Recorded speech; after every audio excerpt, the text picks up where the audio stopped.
Stile impero.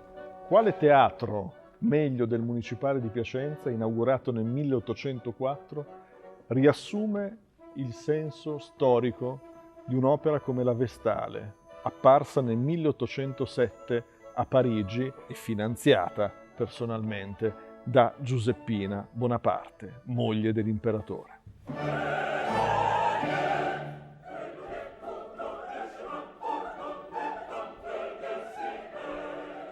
Dal punto di vista commerciale, infatti, la Vestale fu uno dei più grandi successi di un'opera italiana nel mondo.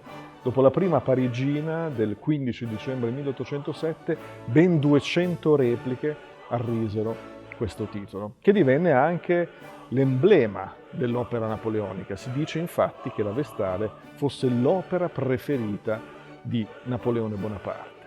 Ma perché questo titolo è entrato nelle grazie dell'imperatore?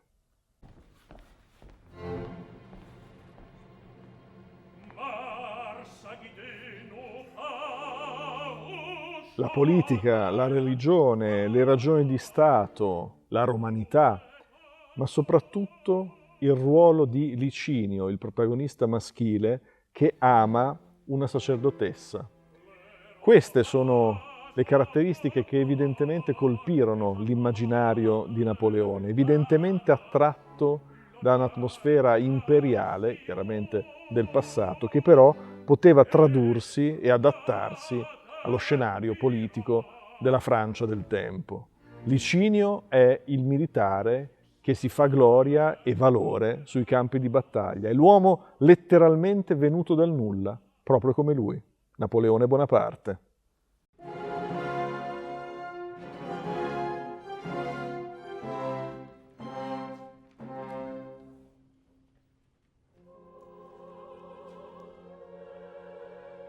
Nel 1809 Napoleone però ottiene il divorzio da Giuseppina.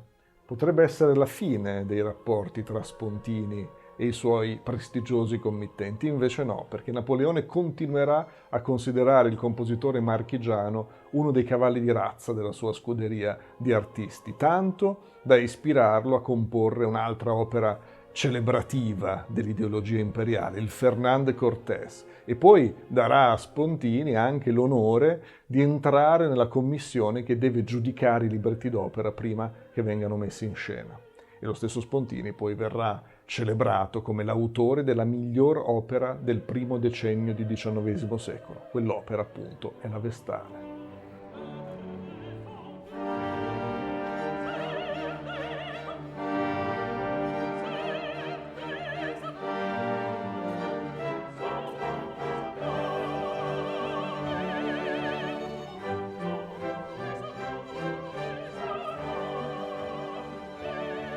Ma dalla Francia Spontini se ne andrà non soltanto ricoperto di onori e di denaro, ma anche con una moglie, la nipote del famoso costruttore di pianoforti Erard, Maria Celeste, la quale deciderà di seguire il marito nel suo Buen Retiro.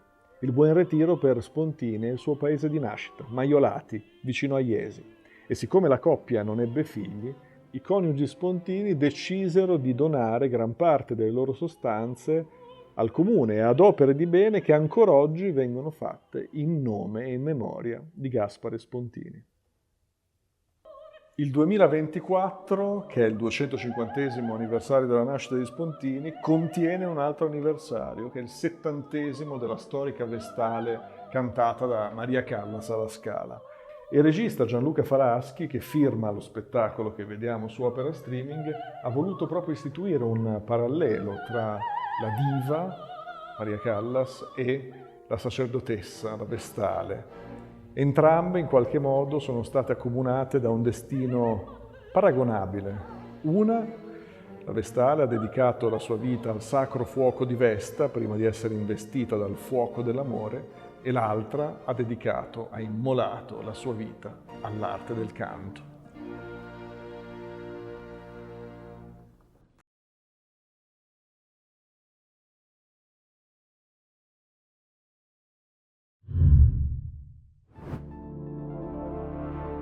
Opera Streaming, in the heart of opera.